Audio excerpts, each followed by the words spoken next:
வணக்கம் நண்பர்களே, welcome to my channel let's play fantasy. இன்னைக்கு நம்ம என்ன மேட்சுக்கான ப்ரெடிக்ஷன் பார்க்க போறோம்னா ரொம்பவும் முக்கியமான மேட்சான India versus Pakistan women's T20 world கப்ல 7வது மேட்சுக்கான ப்ரிவ்யூ தான் பார்க்க போறோம். அதுக்கு முன்னாடி நீங்க நம்மளுடைய டெலிகிராம் சேனல்ல ஜாயின் பண்ணல அப்படின்னா மறக்காம ஜாயின் பண்ணிக்கோங்க. முக்கியமான அப்டேட் பிளஸ் ஃபைனல் டைம் எல்லாமே நம்மளுடைய டெலிகிராம் சேனல்ல தான் உங்களுக்கு கொடுத்துட்டு இருக்கோம். மறக்காம ஜாயின் பண்ணி சப்போர்ட் பண்ணுங்க. லிங்க் வந்து டிஸ்கிரிப்ஷன் பாக்ஸ்ல இருக்குது.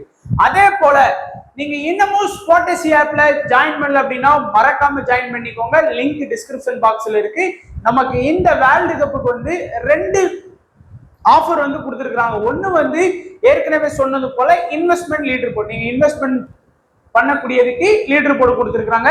இன்னொன்னு நீங்க விளாண்டு வின் பண்றதுக்கான அந்த பாயிண்ட்ஸ் அடிப்படையில வந்து பாத்தீங்கன்னா உங்களுக்கு வந்து சீரிஸ் லீடர் போர்டு கொடுத்துருக்காங்க. இப்போதைக்கு நம்மளும் வந்து பாத்தீங்கன்னா டெய்லி 30 டீம் 25 டீம் குறையாம நம்ம வந்து வாட்ஸ்அப் சேனலே நம்ம கொடுத்துட்டு இருக்கோம். கிராண்ட் லீக் ஃபுல்லாவே வாட்ஸ்அப் சேனல்ல நான் வந்து எந்த டீம் வச்சு பிளே பண்றோம் அதான் உங்களுக்கு கொடுத்துட்டு இருக்கேன். இப்போதைக்கு நான் வந்து பாத்தீங்கன்னா இந்த 21 to 50க்குள்ள இருக்கிறேன். ஸோ இன்னும் வந்து பாத்தீங்கன்னா போக போக நிறைய மேட்சஸ் இருக்கு. இப்போதான் ஸ்டார்ட் ஆயிருக்கு, 2-3 நாள் தான் ஆயிருக்கு. இன்னும் வந்து ஒரு 15 நாள் இருக்கு. அப்படிங்கும்போது நம்ம கண்டிப்பா வந்து ஒரு டாப் 10ல இருந்து டாப் 5க்குள்ள வர போகிறதுக்கு நிறைய வாய்ப்பு இருக்கு. காம்படிஷன் கம்மியா தான் இருக்கு. அதனால ஒரே கல்ல 2 மாங்கா இருக்கு. அது போக உங்களுக்கு வந்து ஜிஎஸ்டி டிடிஎஸ் எல்லாமே ஃப்ரீ இந்த ஆப்ல, நம்ம ஆப்ல. ஸோ வெயிட் பண்ணாதீங்க, சீக்கிரமா ஜாயின் பண்ணிக்கோங்க. லிங்க் வந்து டிஸ்கிரிப்ஷன் பாக்ஸ்ல இருக்குது. அண்ட் அடுத்து பிட்ச் ரிப்போர்ட். இன்னைக்கு மேட்ச் லாஸ்ட் டைம் இந்தியா வந்து பாத்தீங்கன்னா விளாண்ட கிரவுண்ட்ல தான் ஆடுறாங்க. ஸோ இந்த பிட்சை பொறுத்த வரைக்கும் நீங்க பாத்தீங்கன்னாலே உங்களுக்கு தெரியும். துபாய் பிட்சை வந்து பிட்சோட பவுண்டரி லைனு, அதுக்கப்புறம் பிட்சோட வியூ எல்லாமே பார்த்துக்கோங்க. உங்களுக்கு தெரியணும் அப்படிங்கிறது இந்த ஸ்லைடு வந்து நம்ம போட்டிருக்கோம். பிட்சோட பாத்தீங்கன்னா ஆஃப் சைட் லெக் சைட்லாம் நமக்கு வந்து 53 63. ஸோ கொஞ்சம் கம்மியா தான் இருக்குது. இந்த சைட்லாம் பாத்தீங்க அப்படின்னாலே நமக்கு வந்து பெருசா ஒன்றும் இது இல்லை.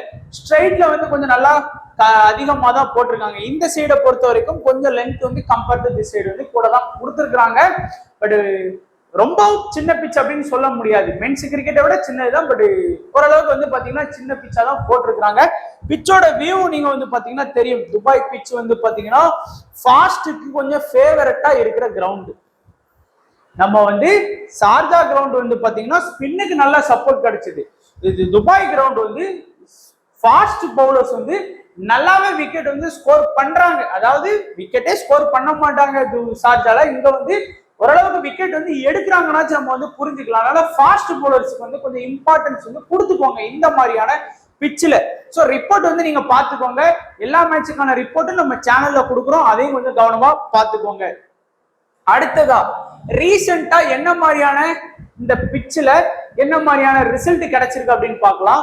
West Indies women versus South Africa women. இந்த மேட்ச் வந்து South Africa women's SA women வந்து பாத்தீங்கன்னா 10 விக்கெட் வித்தியாசத்துல அந்த மேட்சை ஈஸியா வின் பண்ணாங்க. இந்த மேட்ச்ல ஃபாஸ்ட் 2 விக்கெட்டும் ஸ்பின்னர் வந்து 4 விக்கெட்டும் வந்து ஸ்கோர் பண்ணி கொடுத்தாங்க. பெருசா ஸ்கோர் உமன்ஸ் கிரிக்கெட்னால அவ்வளவுதான். 120 பால்ல 120 ரன் அடிக்கிறது. மென்ஸ் கிரிக்கெட்ல 120 பால்ல 150 160 ரன் அடிக்கிற மாதிரி. அடுத்து நியூசிலாந்து வெர்சஸ் இங்கிலாந்து மேட்ச் வந்து எல்லாருக்குமே ஒரு ஷாக்கிங்கா இருந்தது. என்னடா இந்தியா வந்து இவ்வளவு கேவலமா தோக்குமா நியூசிலாந்து கிட்ட அப்படிங்கிற மாதிரி இருந்தது. ஏன்னா இந்தியா இதுக்கப்புறம் உள்ள போறதுக்கும் வாய்ப்புகள் வந்து கொஞ்சம் குறைஞ்சுக்கிட்டே இருக்குது. ஸோ பார்க்கலாம். இந்த மேட்ச் வந்து ஃபுல்லா ஃபாஸ்ட் பவுலர்ஸோட அட்டாக் வந்து அதிகமா இருந்தது. ஸ்பின்னருக்கு வந்து பாத்தீங்கன்னா பெருசா சப்போர்ட் கிடைக்கல. அதனால 4 விக்கெட் மட்டும் தான் ஸ்கோர் பண்ணாங்க. ஃபாஸ்ட் தான் 10 விக்கெட் ஸ்கோர் பண்ணாங்க. ஸ்கோர் ஓரளவுக்கு நல்லாவே வந்தது. ஸோ இதை வந்து பார்த்துக்கோங்க. இதுக்கு முன்னாடி நடந்த மேட்ச்ல இதே பிட்ச்ல எப்படி நடந்திருக்கு அப்படிங்கிறத ஒரு 4 மேட்ச் ரிசல்ட் பாத்தீங்கன்னா உங்களுக்கு வந்து ஒரு சில ஐடியாஸ் கிடைக்கும். அதுக்கு தான் நம்ம இது வந்து கொடுத்துருக்கோம். ஓவராலா பாத்தீங்கன்னா அதுல இருக்கிறது தான் 2 மேட்ச்ல ஒரு மேட்ச் பேட்டிங் ஃபர்ஸ்ட், ஒரு மேட்ச் பேட்டிங் செகண்ட். 0ல இருந்து 150க்குள்ள 3 இன்னிங்ஸ், 150 169க்குள்ள ஒரு இன்னிங்ஸ் ஸ்கோர் பண்ணியிருக்காங்க. ஹை ஸ்கோர் நியூசிலாந்து உமன்ஸ் வந்து 160 ஸ்கோர் பண்ணியிருக்காங்க. லோ ஸ்கோர் இந்தியா உமன்ஸ் வந்து 102க்கு ஆல் அவுட் ஆயிருக்காங்க. இப்போ வந்து ப்ரெடிக்ஷன் வந்து ஸ்டார்ட் பண்ணிடலாம். ஃபர்ஸ்ட் இந்தியா உமன்ஸ் பார்த்துட்டு அதுக்கப்புறம் நம்ம வந்து பாகிஸ்தானுக்கு போகலாம். இந்தியா வந்து முதல் மேட்ச் விளையாண்டு பாத்தீங்கன்னா நியூசிலாந்து கூட தோத்துருக்காங்க. இனி இந்தியாவுக்கு வந்து கொஞ்சம் எல்லாமே கொஞ்சம் கஷ்டம் தான். ஏன்னா பாகிஸ்தான் கூட நமக்கு மேட்ச் இருக்கு, அதுக்கப்புறம் ஸ்ரீலங்கா கூட, அதுக்கப்புறம் ஆஸ்திரேலியா கூட வருது. ஸோ நம்ம இந்த 3மே வின் பண்ணி ஆகணும் அப்படிங்கிற மாதிரி ஒரு கட்டாயம் கூட இருக்கலாம். இல்ல அட்லீஸ்ட் 2 வின் பண்ணாலும் ரன் ரேட் அடிப்படையில இருக்கலாம். அதனால இனிமேல் இந்தியாவுக்கு வர்ற எல்லா மேட்சுமே ரொம்ப முக்கியமான மேட்சா தான் இருக்கும். ஒரு பாசிபிள் 11 பாத்தீங்கன்னா ஷிஃபாலி, அடுத்து மந்தனா, அடுத்து கவுரு, அடுத்து ரோட்ரிகஸ், அடுத்து ரிச்சா, அடுத்து தீபி, அடுத்து பூஜா வெஸ்டர்கர், அருந்ததி ரெட்டி, ஸ்ரேயங்கா பட்டேல், ஆஷா சோபனா, அடுத்து ரேணுகா சிங். இதுதான் இந்தியாவோட ஒரு பாசிபிள் 11 இருக்கிற வாய்ப்புகள் இருக்குது. அதிகபட்சம் இதே டீம் வச்சுதான் அடுத்த மேட்ச் ஆடுவாங்க. லாஸ்ட் மேட்ச்ல நிறைய ஃபீல்டிங் மிஸ்டேக்லாம் பண்ணாங்க. 4 ஈஸியா விட்டாங்க. அப்புறம் கேட்ச்லாம் வந்து பாத்தீங்கன்னா இஷ்டத்துக்கு டிராப் பண்ணாங்க. ஈஸியான விக்கெட் கீப்பர் பண்ணக்கூடிய ரிச்சா கோஸ்லாம் ஸ்வீசி பேட்ஸோட கேட்சை வந்து ஃபர்ஸ்ட்ல மிஸ் பண்ணாங்க. அது ஒரு மேட்ச் தோக்கறதுக்கு ஒரு வாய்ப்புகள் இருந்திருக்கும். இந்த மேட்ச் வந்து கண்டிப்பா இந்தியா வின் பண்றதுக்கு தான் வாய்ப்புகள் அதிகமா இருக்கு. பார்க்கலாம்.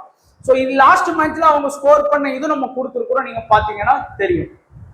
ஃபர்ஸ்ட் இன்னிங்ஸ் ஓபன் பண்ணக்கூடியது ஷிஃபாலியும் ஸ்மிருதி மந்தனா. இந்த 2 பேரை பொறுத்த வரைக்கும் பாத்தீங்கன்னா 2 பேருக்குமே ஹார்டு ஹிட்டர்ஸ். ஏற்கனவே சொன்னது போலதான் வந்தா வருது போனா போகுது அப்படின்னு ஆடக்கூடிய பிளேயர்ஸா தான் இருக்கிறாங்க. அதாவது ரன்னு கான்ட்ரிபியூட் பண்ணாங்க அப்படின்னா பயங்கரமா கான்ட்ரிபியூட் பண்ணுவாங்க. இல்லையா அப்படின்னா அவங்களால பெருசா ஒரு ரன் வந்து கான்ட்ரிபியூட் பண்ண முடியாது. லாஸ்ட் ஃபார் எக்ஸாம்பிள் ரீசெண்டா அவங்க 2 ரன்னும் 12 ரன் தான் மந்தனா ஸ்கோர் பண்ணியிருக்கிறாங்க. அதே மாதிரி கவுர் வந்து கொஞ்சம் நிதானமா ஆடக்கூடிய பிளேயர். லாஸ்ட் மேட்ச் பெருசா ஆனாலும் இந்த மேட்ச் வந்து அவங்க கிட்ட ஒரு கணிசமான ஸ்கோர் வந்து நீங்க எதிர்பார்க்கலாம். அதுக்கு அடுத்தபடியா ஜெமிமா ரோட்ரிகஸ் அவங்களும் ரீசெண்டா ஒரு 14 ரன் ஸ்கோர் பண்ணி கொடுத்தாலுமே இந்த மேட்ச்ல பாகிஸ்தானுக்கு அகேன்ஸ்டா இந்தியானாலே ஜெமிமா ரோட்ரிகஸ் கொஞ்சம் நல்லா ஆடக்கூடிய பிளேயர். ஆனா இந்த பாகிஸ்தானுக்கு அகேன்ஸ்டாவும் அவங்க நல்லா ஸ்கோர் பண்ணி கொடுக்குற வாய்ப்பு இருக்கும். ரிச்சா கோஸ்க்கு வந்து விக்கெட் கீப்பர் அப்படிங்கிற ஒரு அட்வான்டேஜ் இருக்கு. அதனால அவங்க வந்து எப்படி பார்த்தாலும் வந்து பாத்தீங்கன்னா ஒரு மினிமம் ஃபேண்டசி வாங்கி கொடுக்கறதுக்கு பாசிபிலிட்டி இருக்கு. ஆனா இன்னைக்கு மேட்ச்ல மோஸ்டா வந்து பாத்தீங்கன்னா விக்கெட் கீப்பர் ஆப்ஷன்ல நம்ம ஒரு ரிஸ்க் எடுக்கலாம். அதாவது எல்லாருமே ரிச்சா கோஸ் எடுத்துட்டு வர்றதுக்கு வாய்ப்பு இருக்கு. ஒரு 80% ரிச்சா கோஸ். ஆனா அந்த டீம்ல இருக்கக்கூடிய அலின்னு சொல்லி ஒருத்தவங்க ஓப்பனிங் இறங்குவாங்க. அவங்கள வந்து விக்கெட் கீப்பர் ஆப்ஷன்ல ஒரு 10-20% ட்ரை பண்ணுவாங்க. ஆனா அவங்க வந்து இன்னிங்ஸ் ஓபன் பண்றாங்க. ஒருவேளை ரிச்சா கோஸ் வேணா அவங்கள ட்ரை பண்ண நினைச்சீங்கன்னா தைரியமா ரிஸ்க் எடுக்கணும்னு நினைச்சீங்கன்னா கண்டிப்பா ட்ரை பண்ணி பாருங்க. அடுத்து தீபி சர்மா இந்தியாவோட ஒரு பெஸ்ட் ஆல்ரவுண்டர். பேட்டிங் பிளஸ் பவுலிங்னாலும் அவங்களுடைய கம்ப்ளீட்டான ஒரு 4 ஓவரை பவுலிங் பண்ணக்கூடிய ஒரு பவுலரா தான் இருக்கிறாங்க. ஸோ அதனால தீபி சர்மா வந்து அந்த இடத்துல இருக்கிறாங்க. அடுத்து பூஜா வெஸ்டர்கர் வந்து பேட்டிங் பிளஸ் பவுலிங் பண்ணக்கூடிய ஒரு நல்ல ஆல்ரவுண்டர். ஆனா லாஸ்ட் மேட்ச் வந்து முதல் ஓவர் பவுல் பண்ணாங்க. அதுக்கப்புறம் ஓவரே கொடுக்கல. முதல் ஓவர்ல 9 ரன் கொடுத்ததுனால என்னமோ தெரியல பெருசா அவங்களுக்கான ஓவரை வந்து கொடுக்கறத ஸ்டாப் பண்ணிட்டாங்க. ஏன்னா ஃபாஸ்ட்டுக்கு சப்போர்ட் பண்ணுது. ஆனா அவங்க வந்து பாத்தீங்கன்னா ஃபுல்லா ஸ்பின்னர் அட்டாக் தான் எடுத்தாங்க. ஃபாஸ்ட்டுக்கு கொடுத்துருக்கலாம். அருந்ததி ரெட்டி வந்து லாஸ்ட் மேட்ச் வந்து 4 ஓவர் கம்ப்ளீட்டா பவுலிங் பண்ணாங்க. ஏன்னா அவங்க பால் தான் கொஞ்சம் திணறினாங்க. நியூசிலாந்து பவுலர்ஸ் வந்து கொஞ்சம் ஸ்டார்டிங்லேயே கொஞ்சம் திணறாங்க. அவங்க பால்ல தான் நிறைய ரிச்சா கோச் இந்த கேட்ச் எல்லாம் மிஸ் பண்ணாங்க. அதுக்கடுத்து ஸ்ரேயங்கா பட்டேல் ஒரு மெயின் ஸ்பின்னர். திடீர்னு விக்கெட் எடுத்தா பயங்கரமா எடுப்பாங்க. அப்படிதான் ஸ்ரேயங்கா பட்டேல் எல்லா மேட்சும் கன்சிஸ்டன்சியா 1 விக்கெட் 2 விக்கெட் 1 விக்கெட் 2 விக்கெட் அப்படி எடுக்க மாட்டாங்க. எடுத்தனைக்கு 3-4 அந்த மாதிரி எடுத்து கொடுக்கக்கூடிய ஒரு பெஸ்ட் பிளேயரா இருப்பாங்க. ஆஷ் சோபனா வந்து 4 ஓவர் கம்ப்ளீட்டா பவுலிங் பண்ணக்கூடிய ஒரு மெயின் ஸ்பின்னர் ஆப்ஷன்ல இருக்கிறாங்க. அதே மாதிரி வந்து பாத்தீங்கன்னா ரேணுகா சிங் இந்தியாவோட ஸ்டார்டிங் பிளஸ் டெத்ல அட்டாக் பண்ணக்கூடிய ஒரு பெஸ்ட் ஃபாஸ்ட் பவுலர் அப்படின்னு சொல்லலாம். ஃபாஸ்ட்டுக்கு சப்போர்ட் பண்றதுனால அட்லீஸ்ட் இப்போ நமக்கு வந்து இந்தியாவை பொறுத்த வரைக்கும் ஃபாஸ்ட்னு பாத்தீங்கன்னா ரேணுகா இருக்கிறாங்க, அருந்ததி ரெட்டி இருக்கிறாங்க, பூஜா வெஸ்டர்கர். இந்த 3 பேர்ல மினிமம் வந்து 2 பேருக்காச்சும் கொடுங்க. அது எல்லாருமே பாத்தீங்கன்னா ரேணுகா சிங்குக்கு வந்து கண்டிப்பா இம்பார்ட்டன்ஸ் கொடுத்துருவாங்க. அதே மாதிரி பூஜா வெஸ்டர்கருக்கும் கொடுத்துருவாங்க. ஏன்னா அருந்ததி ரெட்டி வந்து ஃபுல் ஃபாஸ்ட் 4 ஓவர் இருந்தாலும் பூஜா வெஸ்டர்கருக்கு வந்து அந்த பேட்டிங் பேக்கப் அப்படி இருக்கிறதுனால அவங்களுக்கு இம்பார்ட்டன்ஸ் கொடுத்துருவாங்க. அதுக்கு அடுத்தபடியா தீபி சர்மா 4 ஓவர் கம்ப்ளீட்டா பவுலிங் பண்ணக்கூடிய ஒரு மெயின் ஸ்பின்னர் ஆப்ஷன்ல இருக்கிறாங்க. பிளஸ் பேட்டிங் பேக்கப் இருக்கு. அதுக்கு அடுத்து டாப்ல பாத்தீங்கன்னா மந்தனா அண்ட் கவுர் இல்லாத டீமே கிடையாது. ஸோ இன்னைக்கு கேம்ல பாத்தீங்கன்னா உங்களுடைய கேம் சேஞ்சர் ஆப்ஷன்ல இருக்கிறது இந்தியா மேட்ச்ல இன்னைக்கு வந்து பார்த்தோம் அப்படின்னா ஷிஃபாலி வர்மா வந்து ஒரு பெஸ்ட் கேம் சேஞ்சரா இருப்பாங்க. ஸ்ரேயங்கா பட்டேலும் ஒரு கேம் சேஞ்சரா இருப்பாங்க. ஆனா இவங்க 2 பேரையும் செலக்ட் பண்ணது அப்படின்னு பாத்தீங்கன்னா ஒரு 15-20% தான் செலக்ட் பண்ணி இருக்கிறாங்க. அதனால அதையும் கொஞ்சம் கவனமா ஞாபகம் வச்சுட்டு இந்த 2 பிளேயரை வந்து உங்களுடைய டீம்ல வந்து ரிஸ்கா ட்ரை பண்ணணும்னு நினைச்சீங்கன்னா ஷிஃபாலியும் உங்க டீம்ல வந்து ஆட் பண்ணிக்கோங்க. ஸ்ரேயங்கா பட்டேலும் ஆட் பண்ணிக்கோங்க. பொதுவா யாரும் ஆட் பண்ண மாட்டாங்க. நீங்க வந்து எடுத்துக்கலாம். கேப்டன் வைஸ் கேப்டன் ப்ரிப்பேர் பண்ணீங்கன்னா தீபி சர்மாக்கு வந்து ஒரு கேப்டன் விசி ஆப்ஷன் எடுங்க. பூஜா வெஸ்டர்கருக்கு ஒரு கேப்டன் விசி ஆப்ஷன் எடுங்க. மந்தனாக்கு வந்து ஒரு கேப்டன் விசி ஆப்ஷன் எடுக்கலாம். அதே மாதிரி ரேணுகாக்கு வந்து ஏன்னா ஃபாஸ்ட் பவுலிங் பிச்சுங்கிறதுனால விசி ஆப்ஷன் எடுக்கலாம். ஸோ இந்த ஒரு 4 பேர் 5 பேர் கொடுத்துருக்குறோம். அவங்கள மட்டும் கேப்டன் விசியா உங்களுடைய ஸ்மால் லீக் கிராண்ட் லீக்ல வந்து ட்ரை பண்ணிக்கோங்க. அடுத்து பாகிஸ்தான் முதல் மேட்சே வந்து பாத்தீங்கன்னா ஸ்ரீலங்கா டீமை ஈஸியா வின் பண்ணிட்டாங்க. ஸோ பாகிஸ்தான் வந்து ஓரளவுக்கு நல்லா ஸ்ட்ராங்கா ஆடுறக்கூடிய டீமா இருந்தாலும் இந்தியா மாதிரியான டீம் கூட கொஞ்சம் கஷ்டப்படுவாங்க. கண்டிப்பா ஸ்ரீலங்கா கூட கொஞ்சம் கஷ்டப்பட்டு வின் பண்ண மாதிரி தான் வின் பண்ணாங்க. பட் இந்தியா கூட வின் பண்ணாலுமே கஷ்டப்பட்டு வின் பண்ண மாதிரி தான், இல்லைன்னா கண்டிப்பா தோக்கறதுக்கு தான் வாய்ப்புகள் இருக்கு. அவங்களுடைய பாசிபிள் பாத்தீங்கன்னா முனிபா அலி, அடுத்து வந்து பாத்தீங்கன்னா குல் ஃபெரேசா, அடுத்து சித்ரா அமீனு, அடுத்து நிடா தாரு, அடுத்து ஃபாத்திமா சனா, அலியா ரைஸ், அடுத்து உமைமா சகாலி, அடுத்து வந்து ஹசனு, அடுத்து இக்பாலு, அடுத்து வந்து பாத்தீங்கன்னா சந்து, அடுத்து வந்து பாத்தீங்கன்னா லாஸ்ட் மேட்ச் வந்து நம்ம பெகி வந்து பாத்தீங்கன்னா இன்ஜுரி ஆயிட்டாங்க ஃபாஸ்ட் போலர். ஸோ அந்த இடத்துல ஒரு ஃபாஸ்ட் போலர் வந்து ஆடுறதுக்கு வாய்ப்பு இருக்கு. இல்ல அப்படின்னா ஒரு ஷான் ஒரு ஸ்பின்னர் வந்து ஆடுறதுக்கு யங் டேலண்ட் 2023 பிறந்த ஒருத்தவங்க வந்து அவங்க ஆடுறதுக்கும் வாய்ப்புகள் இருக்கு. ஸ்பின்னர் ஏன்னா அவங்களுக்கு ஃபாஸ்ட் கண்டிப்பா தேவை, அதனால ஃபாஸ்ட் தான் எடுத்துட்டு வருவாங்க. ஏன்னா யாருமே ஃபாத்திமா சனா மட்டும்தான் ஃபாஸ்ட்ல இருக்காங்க.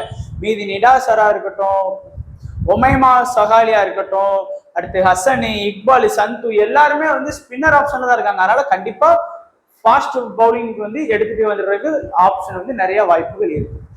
பாகிஸ்தானை பொறுத்த வரைக்கும் இன்னிங்ஸ்ல வந்து பாத்தீங்கன்னா பெருசா வந்து டாப் ஆர்டர்லாம் வந்து சொல்ற லெவலுக்கு வந்து பாத்தீங்கன்னா இந்த 3 பேரு முனிபாலி, அதுக்கடுத்து வந்து பாத்தீங்கன்னா பெரேசா, அடுத்து சிட்ராமி, இந்த 3 பேருக்குமே இதுல வந்து விக்கெட் கீப்பர் ஆப்ஷன் அப்படின்னா இதுதான், இவங்க தான்.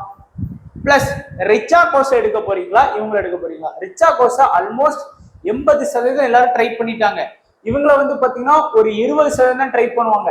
இன்னைக்கு மேட்ச்ல ரிச்சா கோஸுக்கு ஒருவேளை பேட்டிங் கிடைக்காம போகலாம், அதுக்கெல்லாம் வாய்ப்புல பேட்டிங் ஆடிடுவாங்க. ஏன்னா இந்தியாவும் அந்த லெவலுக்கு வந்து ஆடுற மாதிரி தெரியல.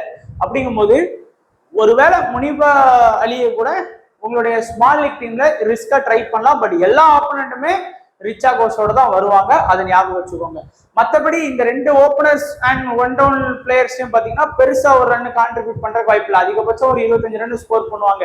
அடுத்து வந்து பாத்தீங்கன்னா நமக்கு 2 முக்கியமான பேட்டிங் பிளஸ் பவுலிங் பண்ணக்கூடிய ஆல்ரவுண்டர் இருக்காங்க. அதாவது நிடாதார் அந்த டீமோட பிளஸ் பெரிய பிளஸ் அப்படின்னு சொல்லலாம். பேட்டிங் பிளஸ் ஒரு முக்கியமான ஒரு மெயின் ஸ்பின்னர் ஆப்ஷன்ல இருக்கிறாங்க. அதே மாதிரி ஃபாத்திமா சனா பேட்டிங் பிளஸ் முக்கியமான ஒரு ஃபாஸ்ட் பவுலிங் ஆப்ஷன்ல இருக்கிறாங்க. இந்த 2 பேரையுமே உங்களுடைய மஸ்ட் பிக் ஆப்ஷன்ல வைக்கிறது ரொம்பவே யூஸ்ஃபுல்லா இருக்கும். அதுக்கடுத்து அலியா ரைஸை பொறுத்த வரைக்கும், ரியாஸை பொறுத்த வரைக்கும் பெருசா அவங்களால கான்ட்ரிபியூட் பண்ண முடியாது. ஆனா எப்பயாச்சும் வந்து பாத்தீங்கன்னா பவுலிங் அட்வான்டேஜ் எடுப்பாங்க. எப்பன்னு பாத்தீங்கன்னா மேட்ச் வந்து ஜெயிக்கவே முடியாது, இல்ல ஈஸியா வின் பண்ணிட்டோம் அப்படிங்கிற டைத்துல வேணா பவுலிங் கொடுப்பாங்க. பட் பவுலிங் பண்றதுக்கு வாய்ப்புகள் கம்மி தான். ஏன்னா அவங்க கிட்ட ஆல்ரெடி 7 பவுலிங் ஆப்ஷன் இருக்கு, 8வது ஆப்ஷன்ல தான் அவங்க வருவாங்க. அதனால பவுலிங் பண்றதுக்கு வாய்ப்புகள் கம்மி. அடுத்து உமைமா சொஹாலி லாஸ்ட் மேட்ச்ல நம்மளுடைய ட்ரம்ப் கார்டா வச்சு ட்ரை பண்ணோம். பாகிஸ்தான் வர்சஸ் ஸ்ரீலங்கா மேட்ச்ல யாருமே எடுக்கல, 18 ரன் பிளஸ் 2 விக்கெட். ஆனா இவங்க வந்து லாஸ்ட் மேட்ச் வந்து ரொம்ப முன்னாடி ஆடினாங்க, 2 டவுனே ஆடினாங்க. இந்த மேட்ச் அந்த மாதிரி ஆடுறாங்களான்னு சொல்லி நம்ம வந்து லைன் அப்ல வந்து பாத்துக்கலாம். ஏன்னா அவங்களோட பொதுவா அவங்க எப்பவுமே பாகிஸ்தானுக்கு லேட்டா தான் ஆடி இருக்காங்க, லோ ஆர்டர் மிடில் ஆர்டர் தான் ஆடி இருக்காங்க. ஸோ பாத்துக்கலாம். ஸோ இந்த 7 பிளேயர்ல வந்து பாத்தீங்கன்னா ஃபுல்லா நமக்கு வந்து 3 பேர்கிட்ட வந்து நமக்கு அட்வான்டேஜ் இருக்கு. அதாவது ஒண்ணு நிடாதாரு, இன்னொன்று வந்து பாத்தீங்கன்னா ஃபாத்திமா சனா, 3வது வந்து ஒமைமா சொகாலி. இந்த 3 பேரை எடுத்தாலே நமக்கு வந்து பாத்தீங்கன்னா ஆல்மோஸ்ட் ஒரு 9ல இருந்து ஒரு 10 ஓவர் வரைக்குமே நமக்கு வந்து பவுலிங் கிடைச்சிடும். பிளஸ் பேட்டிங்கும் பாருங்க, 2 டவுனு 3 டவுனு, அடுத்து வந்து பாத்தீங்கன்னா 4th டவுன் மாதிரி நமக்கு வரிசையா பேட்டிங்கும் ஆடுறாங்க. அதனால பியூரா வந்து பேட்டிங் ஆப்ஷன் பண்ணக்கூடிய இந்த பிளேயர்ஸ் எடுக்கிறதுக்கு நீங்க இந்த மாதிரி ஆல்ரவுண்டரை ஃபோக்கஸ் பண்றது ரொம்பவே அவசியம். அடுத்து பவுலிங் ஆப்ஷன் பாத்தீங்கன்னா 4 முக்கியமான மெயின் பவுலிங் ஆப்ஷன்ல இருக்கிறாங்க. இதுல வந்து ஒரே ஒரு ஃபாஸ்ட் மட்டும் தான் இருக்கிறாங்க. மீதி 3 பேருமே ஸ்பின்னர்ஸ். ஹசனா இருக்கட்டும், இக்பாலா இருக்கட்டும், சாந்துவா இருக்கட்டும். ஆனா மோஸ்டா எல்லாருமே லாஸ்ட் மேட்ச் நல்லா பெர்ஃபார்ம் பண்ணதுனால சைடா இக்பாலையும் அடுத்து வந்து நஷரா சந்துவையும் தான் மோஸ்டா எல்லாருமே பிக் பண்ணிட்டு வர்றதுக்கு வாய்ப்பு இருக்கு. ஏன்னா லாஸ்ட் மேட்ச்ல 5 விக்கெட் அவங்க எடுத்திருக்காங்க. ஸோ அதனால சேஃபா போகணும்னு நினைக்கிற நீங்க எல்லாருமே இந்த 2 பேருக்குமே இம்பார்ட்டன்ஸ் கொடுக்கலாம். பட் உங்களுடைய கேம் சேஞ்சர் ஆப்ஷன்ல இன்னைக்கு மேட்ச்ல பாத்தீங்கன்னா ஹசன் வந்து ஒரு பெஸ்ட் கேம் சேஞ்சரா இருப்பாங்க. அதே மாதிரி ருபாபு வந்து பாத்தீங்கன்னா ஒரு பெஸ்ட் கேம் சேஞ்சரா இருப்பாங்க. இந்த 2 பேரையும் தான் உங்களுடைய டீம்ல வந்து ரிஸ்கா நீங்க ட்ரை பண்ணி பாத்துக்கலாம். அடுத்து இப்போ வந்து கேப்டன் வைஸ் கேப்டன் பாத்தீங்கன்னா இடாதாருக்கு வந்து ஒரு பெஸ்ட் கேப்டன் விசி எடுக்கலாம். ஃபாத்திமா சனாக்கு வந்து ஒரு பெஸ்ட் கேப்டன் வைஸ் கேப்டன் எடுக்கலாம். சொஹாலிக்கு வந்து பாத்தீங்கன்னா ஒரு பெஸ்ட் கேப்டன் வைஸ் கேப்டன் எடுக்கலாம். சாந்துக்கு வந்து பாத்தீங்கன்னா ஒரு பெஸ்ட் கேப்டன் எடுக்கலாம். ஸோ இந்த 4 பேருக்குமே பாகிஸ்தான் சைட்ல இருந்து ஒரு கேப்டன் வைஸ் கேப்டன் ஆப்ஷன் உங்களுடைய small league, mini league, mega league வந்து ட்ரை பண்ணிக்கலாம். ஸோ அதே போல நம்ம வந்து எல்லா மேட்சுக்கும் நான் எத்தனை டீம் போட்டு பிளே பண்றனோ அத்தனை டீமையும் நாம வந்து கிராண்ட் லீக் வந்து வாட்ஸ்அப் சேனல்ல கொடுக்குறோம். தாராளமா சீரீஸ் லீடர் போர்டு பிளே பண்ற எல்லாருமே நீங்க அதை பார்த்து பயன்படுத்திக்கலாம். அதே டீம் போட்டாலும் சரி, அதுக்கு கூட டீம் போட்டாலும் சரி, அதனால அது உங்களுடைய விருப்பம். ஸ்மால் லீக் டீம் பாத்தீங்கன்னா அலி, டாரு, ஃபாத்திமா, சொஹாலி, இக்பால். ஸோ நம்ம வந்து ஒரு சேஃபான ஒரு சைட்ல தான் எடுத்திருக்கிறோம். ஒரு 5 பேர் இதுல வந்து சாந்தோ கூட அந்த இடத்துல ரீப்ளேஸ்மெண்ட் பண்ணிக்கலாம், அது உங்களுடைய விருப்பம். இங்க மந்தனா, கவுர், சர்மா, வெஸ்ட்ராக்கர், ரேணுகா, அருந்ததி ரெட்டி. ஏன்னா நான் ஃபாஸ்ட்டுக்கு சப்போர்ட் பண்ணுங்கிறதுனால நான் அருந்ததி ரெட்டிக்கு வந்து இம்பார்ட்டன்ஸ் கொடுத்துருக்கிறேன். அது உங்களுக்கு சரிபடாது அப்படின்னு நினைச்சீங்கன்னா நீங்க வேற ஏதாச்சும் ஒரு பிளேயரை மாத்திக்கலாம். ஸோ இந்த 2 இடத்துலயும் நீங்க வந்து பிளேயரை வந்து மாத்தி பொண்ணா போட்டுக்கலாம். அதே மாதிரி இந்த இடத்துல ரிச்சா அவங்களையும் வேணாம், எல்லாருமே உங்க ஆப்போனன்ட் அவங்க தான் வருவாங்க. ஸோ ரிஸ்கா காமிக்கணுங்கிறது காமிச்சிருக்கேன். கேப்டன் வைஸ் கேப்டனை பொறுத்த வரைக்கும் தீபி சர்மா, நிடாதார், பூஜா வெஸ்டேக்கர், ஃபாத்திமா சனா, இந்த 4 பேரையும் தான் மோஸ்டா ஸ்மால் லீக்ல ஆடக்கூடிய எல்லாருமே கேப்டன் விசியா எடுத்துட்டு வர்றதுக்கு பாசிபிள் இருக்கு. இந்த 4 பேருக்குள்ள தான் நீங்க கேப்டன் வைஸ் கேப்டன் ஸ்மால் லீக்ல. அதுல நீங்க போடக்கூடிய 2 பேர் நல்லா ஆனா ஈஸியா நீங்க வின் பண்றதுக்கு வாய்ப்புகள் அதிகமா இருக்குது. கேம் சேஞ்சரா பாத்தீங்கன்னா இந்தியால இருந்து ஜெமிமா ரோட்ரிகஸ், ஸ்ரேயங்கா பட்டேலை பார்க்கலாம். இல்லைன்னா ஷிஃபாலி வர்மா அண்ட் ஸ்ரேயங்கா பட்டேலை கூட கேம் சேஞ்சர் ஆப்ஷனா யூஸ் பண்ணிக்கலாம். இங்க பாத்தீங்கன்னா ஹசன் அண்ட் சிட்ரா அமீனை கூட நீங்க கேம் சேஞ்சர் ஆப்ஷனா பாத்துக்கலாம், அது உங்களுடைய விருப்பம். கேம் சேஞ்சர் ஆப்ஷன் உமன்ஸ் மேட்ச்ல பெருசா உங்களுக்கு கை கொடுக்குமான்னு சொல்ல முடியாது. பட் இருந்தாலும் ஒரு 4 பேர் வந்து ஆப்ஷனலா உங்களுக்கு நான் கொடுத்துருக்கிறேன். ஸோ இதான் நண்பா நம்மளுடைய prediction, India versus Pakistan women's டீமுக்கான ப்ரெடிக்ஷன். ஸோ வீடியோ கண்டிப்பா பிடிச்சிருக்கும்னு நினைக்கிறேன். பிடிச்சிருந்தா லைக் பண்ணுங்க, உங்க ஃப்ரெண்ட்ஸுக்கு ஷேர் பண்ணுங்க. மறக்காம நம்ம வீடியோக்கு சப்போர்ட் பண்ணுங்க நண்பா. நிறைய பேருக்கு வந்து பாக்குறதுக்கு, வீடியோ பாக்குறதுக்கு ஷேர் பண்ணுங்க. லைக் மூலமா இன்னும் 4 பேருக்கு ரெக்கமெண்ட்ல போறதுக்கு ஹெல்ப் பண்ணுங்க. ஸோ மறக்காம லைக் பண்ணுங்க. வீடியோ பார்த்த எல்லா நண்பர்களுக்கும் நன்றி, வணக்கம். தேங்க்ஸ் ஃபார் வாட்சிங் நண்பா.